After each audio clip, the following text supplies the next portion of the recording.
think the people who are here, who are raising families and working hard and contributing to our country, deserve a path to citizenship. I have believed that for many years. I have argued that in many different contexts.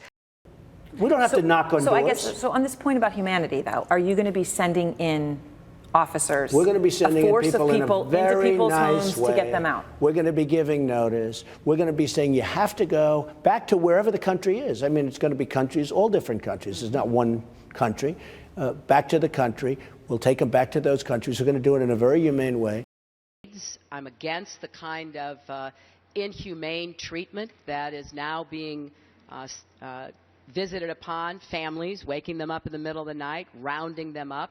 We should be deporting criminals, not hardworking immigrant families who do the very best they can and often are keeping economies going in many places in our country. I'm a strong supporter of comprehensive immigration reform. We need to build a wall, and it has to be built quickly. And I don't mind having a big, beautiful door in that wall so that people can come into this country legally. But we need, Jeb, to build a wall. We need to keep illegals out.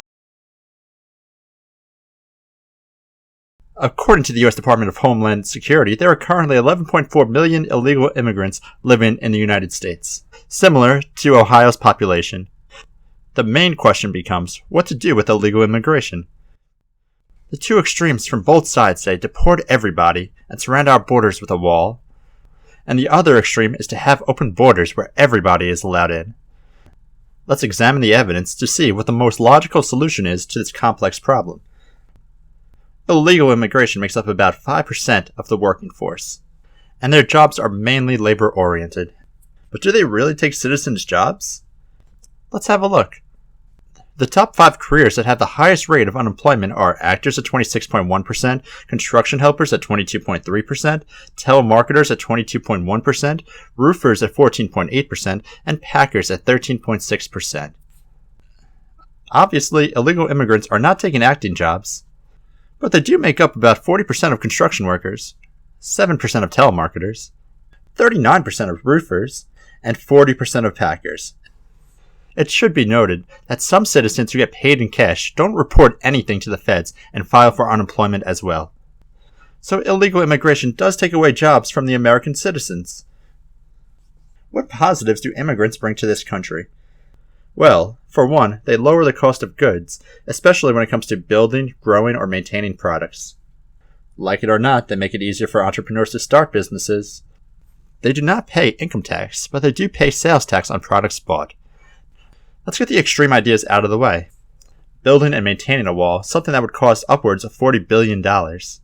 And rounding up 11.4 million immigrants, something that would cost about $285 billion, would not even solve your problems. Because 40% of immigrants are here due to an overstayed visa passport. A wall being built would just encourage people to buy ladders, ropes, shovels, or just come over here like thousands of people do already by boat. It also would not keep out drugs, as drug lords have shown that they are more than capable of building street-sized tunnels to get their product across the border. Where there is demand for such a profitable product, there will always be supply. So what about open borders? Should we just allow anybody to just come over with no questions asked? Well, no. There is a numerical limit to when immigration stops being a positive and starts being a negative. You need to make an attempt to limit immigration and to try to get the most skilled or hard-working ones into your country, while deporting or not allowing ones that could cause problems. Alright, final solution. What should be done? One of the biggest problems in this country is that the baby boomers are retiring, leaving fewer young people to pay for their Medicare, Social Security, and other government programs, which, by the way, makes up most of our country's debt, about 70% of it.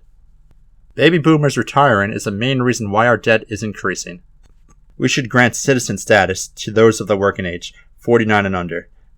This way, they pay income tax on their salary, which would help pay the cost of the baby boomers.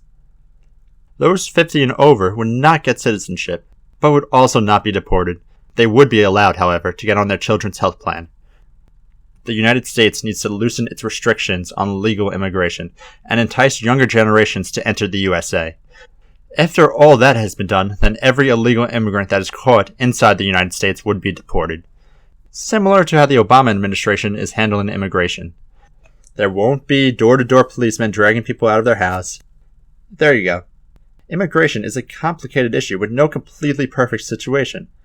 Throughout America's history, immigrants that were arriving to the States were seen as less human by right-wing citizens living there at the time.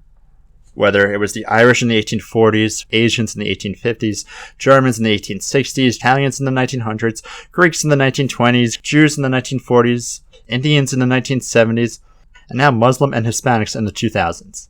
Remember, if you don't learn from history, you end up repeating it.